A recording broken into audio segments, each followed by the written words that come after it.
In this video, I'm going to help you determine what feminine archetype are you, and I'll share the 8 prevailing feminine archetypes that I've found.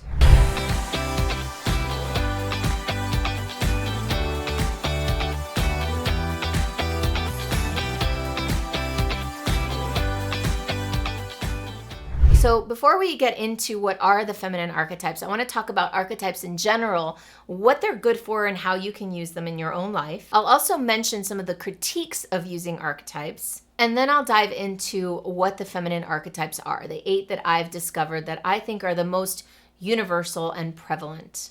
So first off, what is an archetype? An archetype is a character that embodies and represents certain characteristics. Carl Jung is one of the first people that's credited with using archetypes for personal development. However, he met a lot of criticism with that. People said that his archetypes were reductionistic, they were stereotypical, they were even culturally biased in some way. So we're not really talking about Carl Jung's archetypes. Instead, what I'm going to be talking about are certain repeating versions of the feminine, certain ways that the feminine has shown up throughout history and literature, in psychology, in religion, in all sorts of different places, that each one sort of embodies certain characteristics of the feminine that are considered both desirable and honorable and emulatable.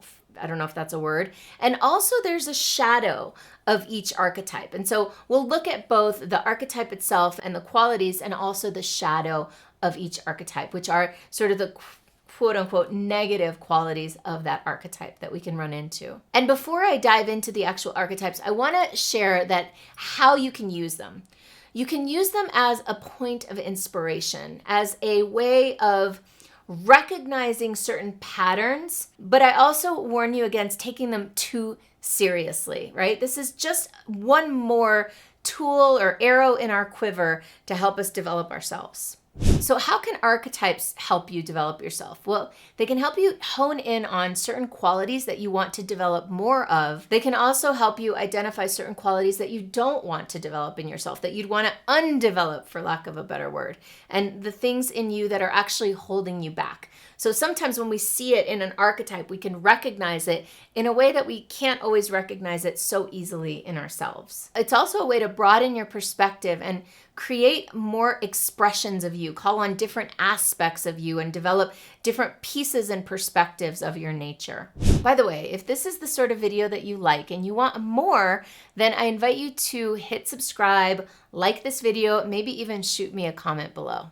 So let's dive into what are these 8 archetypes that I've honed in on. Now, some people have 12 archetypes, some people have 3 or 4 or 5 or whatever. There are all sorts of different archetypes out there, but the 8 that I'm going to focus on are the ones that I think really capture the broadest array of feminine qualities. So the first archetype is it's part of a triad called the Maiden, Mother, and Crone. So the Maiden archetype is the young female, the young woman who is new, who is excited by life, who is looking at the world with curious eyes. She's testing things out. She's sampling all the flavors of life. The maiden is a great archetype to call upon when you're creating something new in your life. If you're ideating a new business, a new strategy, it's great to bring the maiden aspect to the table so that she can help you see the opportunities with fresh eyes. Now, the shadow of the maiden is the helpless victim, is the damsel in distress, the woman, the girl who says, I can't do this by myself, I need help.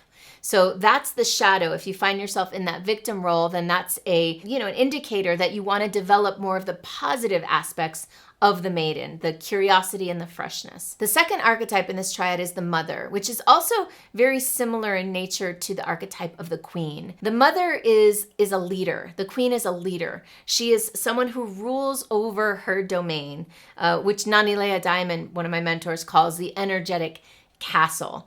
The queen is very much in a vision. The queen has a vision for the kingdom, or for the mother has a vision for the family. She's the person who leads the family. The mother is very nurturing. She's very loving. She's very clear and decisive.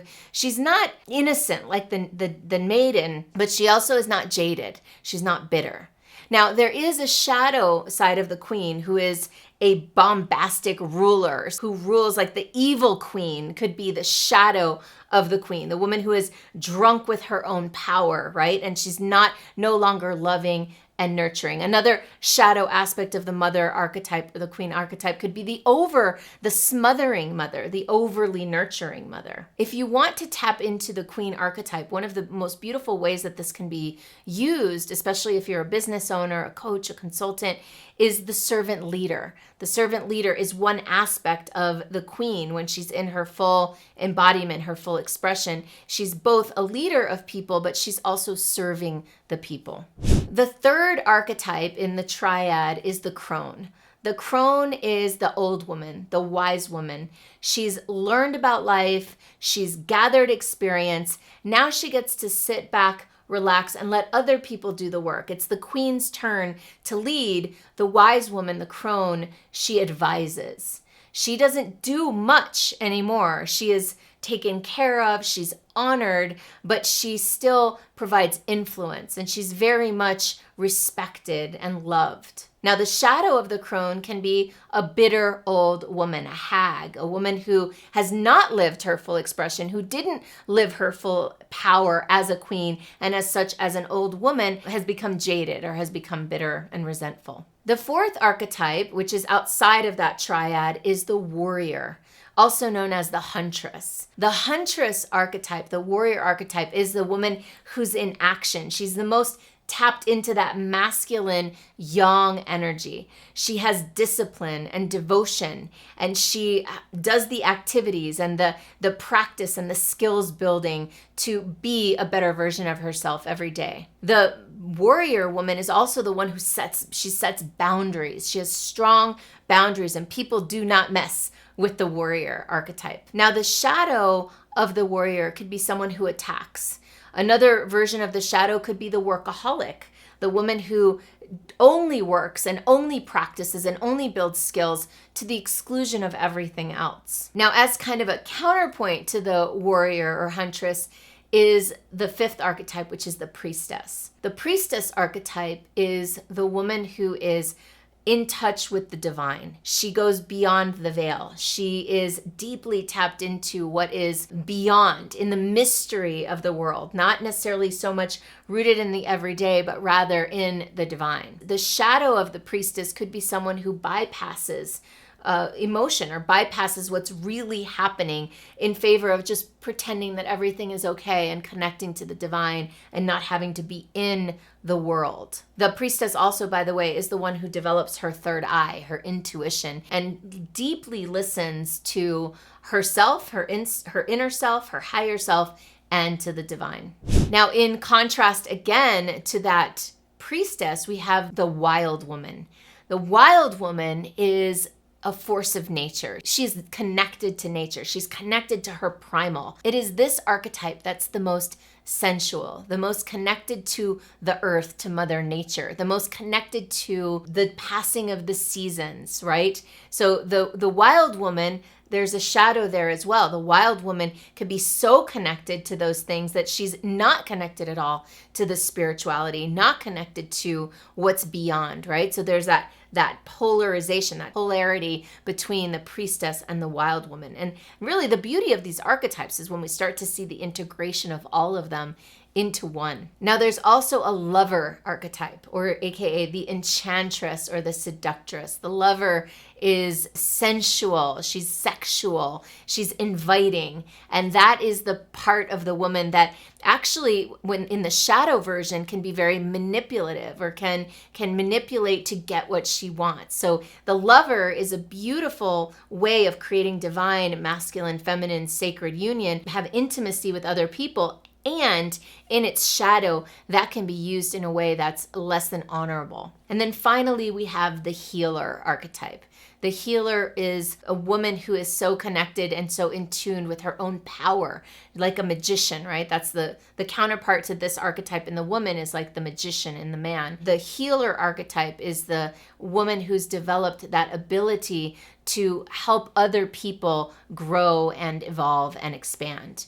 And then the shadow of that would be the witch, right? The healer is using her powers for good, but the shadow of that would be someone who's using those powers for evil or to manipulate or to use situations to her own advantage. The integration of these archetypes is where we can start to round ourselves out and start to develop certain underdeveloped qualities in ourselves. And I invite you to consider which of these archetypes may have even triggered you. If there was an archetype that you felt a resistance to, then that could be an area of your life where you can dive in, meet that resistance, and actually start to develop that part of you. Maybe there's a part of you that felt like this, a little bit resistant to the primal archetype, the wild woman. Well, maybe there's an opportunity for you to connect deeper to that archetype and develop that in yourself. If you are a coach, a consultant, a speaker, an expert of some sort, you want to bring some of these principles and practices into your business so that you can grow with more grace, more ease, and more flow, let's connect. You can find me at superstardiscoverycall.com.